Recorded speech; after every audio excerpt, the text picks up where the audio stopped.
saya akan menjelaskan tentang perkembangan memori internal. Pengertian memori internal. Memori internal adalah memori yang terpasang langsung pada motherboard.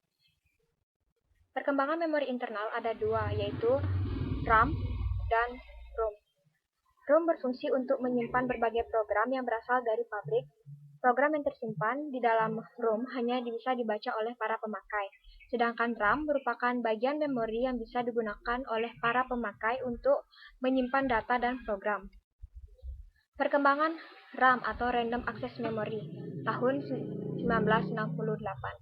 RAM ditemukan oleh Robert Dennard dan diproduksi secara besar-besaran oleh Intel pada tahun 1968. Pada awal diciptakannya, RAM membutuhkan tegangan 5,0 volt untuk dapat bekerja pada frekuensi 4,77 MHz dengan waktu akses memori sekitar 200 ns. DRAM tahun 1970. IBM menciptakan sebuah memori yang dinamakan DRAM. DRAM sendiri merupakan singkatan dari Dynamic Random Access Memory. Dinamakan dinamik karena jenis memori ini pada setiap interval waktu tertentu selalu memperbarui keabsahan informasi atau isinya. FPM RAM tahun 1987. Fast Page Mode DRAM atau disingkat dengan FPM DRAM. Ketika sistem membutuhkan isi suatu alamat memori, FPM tinggal mengambil informasi mengenainya berdasarkan indeks yang telah dimiliki. FPM bekerja pada rentang frekuensi 16 MHz hingga 66 MHz dengan akses time sekitar 50 ns. Edo DRAM 1995. Extended Data Output Dynamic Random Access Memory atau EDO DRAM yang merupakan penyempurnaan dari FPM. EDO mempunyai akses time yang cukup bervariasi, yaitu sekitar 70 ns hingga 50 ns dan bekerja pada frekuensi 33 MHz hingga 75 MHz. SDRAM PC66 tahun 1996.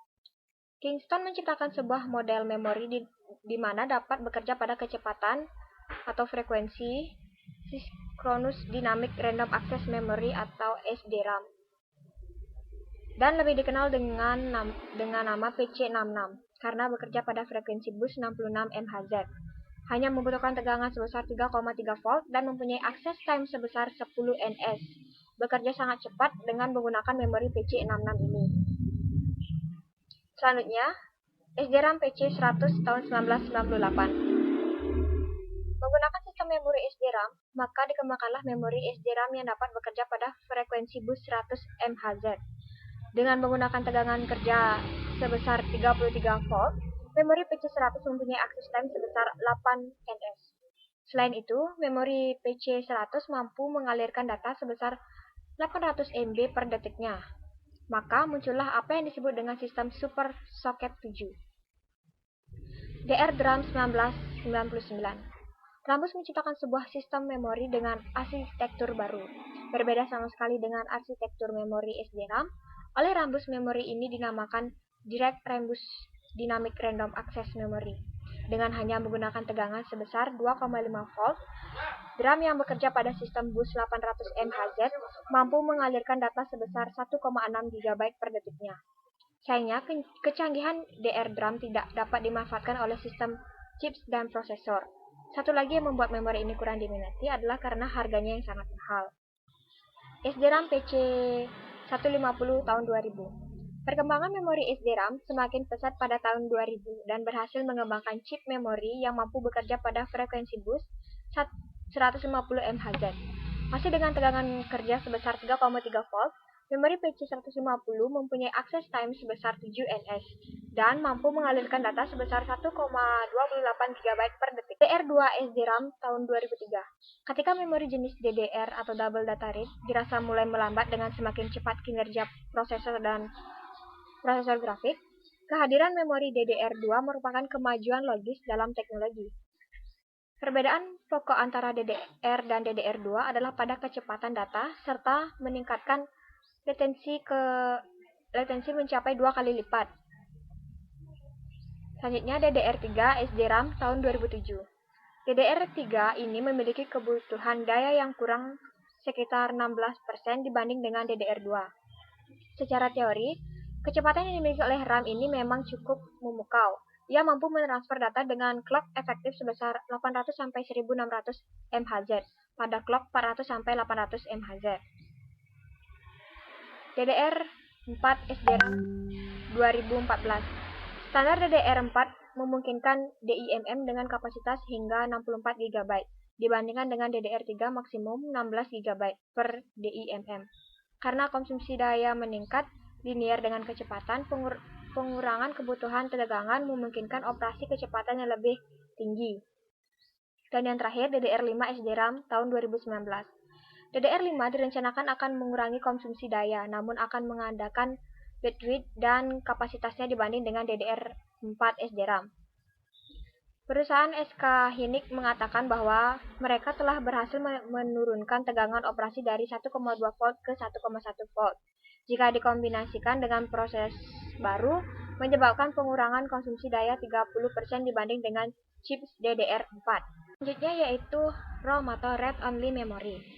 Di dalam ROM ada 3, yaitu ROM atau Programmable Read Only Memory. Chip ROM adalah suatu chip yang kosong, yang mana program dapat ditulis ke dalamnya dengan menggunakan suatu peralatan khusus. Yang kedua yaitu EPROM, Erasable Programmable Read Only Memory. EPROM mirip dengan ROM, tetapi program dapat dihapus dan program yang baru bisa ditulis ke dalamnya dengan menggunakan suatu peralatan khusus yang menggunakan sinar ultraviolet. EPROM digunakan untuk controlling device seperti robot dan sebagainya. Dan yang terakhir, di ROM ada EPROM atau Electronic Erasable Programmable Read Only Memory. Chip EPROM dapat diprogram ulang dengan menggunakan suatu electric impulses yang khusus. Mereka tidak perlu dicabut atau diubah. Memori internal memiliki fungsi sebagai pengingat, dan di dalam memori utama dapat berupa data atau program.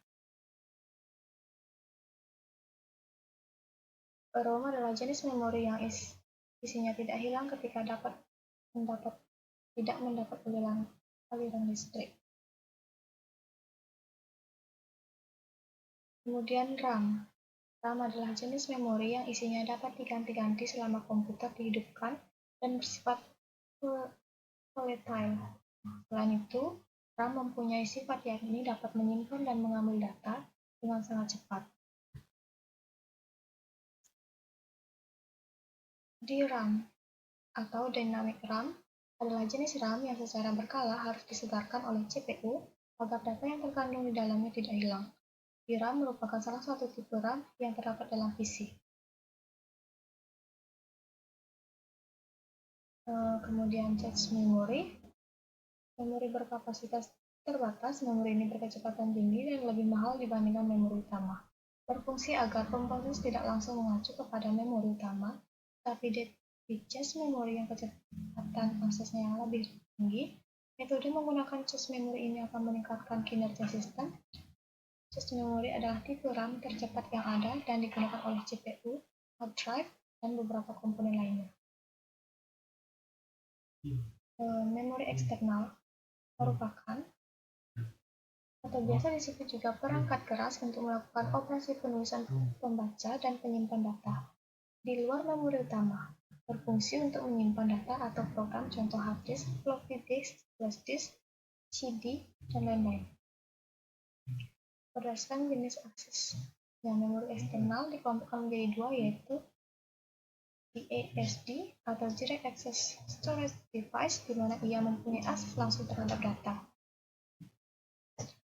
Berdasarkan karakteristik bahan pembuatannya, memori eksternal digolongkan menjadi beberapa kelompok, yaitu punch card atau kartu berlubang merupakan kartu kecil berisi lubang-lubang yang menggambarkan berbagai instruksi data. Kartu ini dibaca melalui punch card reader yang sudah tidak digunakan sejak tahun 1979. Yang C. Kelebihan hard disk ada dua, yaitu internal dan eksternal. Kelebihan hard disk internal ada 4. Yang pertama, harganya cenderung murah. Pasalnya, hard disk internal sudah menyatu dengan komputer atau laptop saat pertama kali pembelian. Yang kedua, lebih cepat mengolah data jika dibandingkan dengan hard disk eksternal. Yang ketiga, tidak mudah rusak. Dan yang keempat, lebih tahan terhadap virus atau malware. Kelebihan dari hard disk eksternal ada dua. Yang pertama, dapat dibawa kemana-mana dan dapat digunakan dengan praktis. Yang kedua, kapasitas cenderung besar sehingga dapat digunakan untuk menyimpan jenis file apapun. Kekurangan hard disk internal. Pertama, tidak dapat dibawa kemana-mana sebab hard disk internal harus tetap menyatu dengan komputer maupun laptop. Kapasitasnya cenderung kecil jika dibandingkan dengan hard disk eksternal. Kekurangan hard disk eksternal. Pertama, harga relatif lebih mahal, sangat rentan terhadap virus, lebih mudah rusak, lebih cepat panas, lebih lambat mengolah data dibandingkan dengan hard disk internal.